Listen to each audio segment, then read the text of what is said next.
அது என்னமோ தெரியல, எங்கள் ஊர் பரமக்குடி கிளம்பி வர்றதுனால எனக்கு ஒரு மாதிரி ஜலபலஜங்காக இருக்கும். அது என்ன ஜலபலஜங்னா ஜாலியாக இருக்குன்னு சொல்லி சொல்லி போர் அடிக்குது, அதான் அப்படி சொல்லி பார்த்தேன். இதுக்கு தான் நம்ம இளையராஜா சார் வந்து அப்போவே அப்படி பாடி வச்சிருக்காரு போல், சொர்க்கமே என்றாலும் அது நம்ம ஊரை போல வருமானு. இப்போ நான் ராம்நாட்டில் இருந்தாலும் இங்கே எனக்கு இன்னும் ஒரு கம்ஃபர்டபுள் மிஸ் ஆகிட்டே இருக்குது. அது என்னென்னு எப்படி யோசிச்சு பார்த்தாலும் என்னால் கண்டுபிடிக்க முடியல.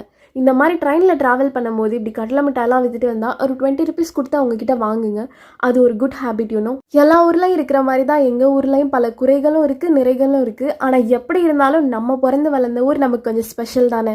இப்போயே நான் ஊரை பற்றி இவ்வளோ அதிகமாக பேசிகிட்டு இருக்கேன்னா, நான் ஸ்கூல் காலேஜ் படிக்கிறப்பெல்லாம் எப்படா ஊர்லேருந்து எஸ்கேப் ஆகி சென்னை, பெங்களூர், அப்ராட் இப்படிலாம் போகலான்னு தான் மைண்டு ஃபுல்லாக இருக்கும்.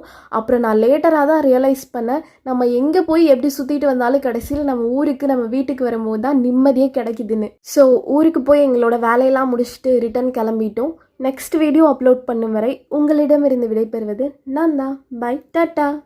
ஒரு விஷயம் சொல்ல மறந்துட்டேன், லாஸ்ட்டாக ஒரு டீயோட வீடியோ முடிச்சு விட்டுடுறேன்.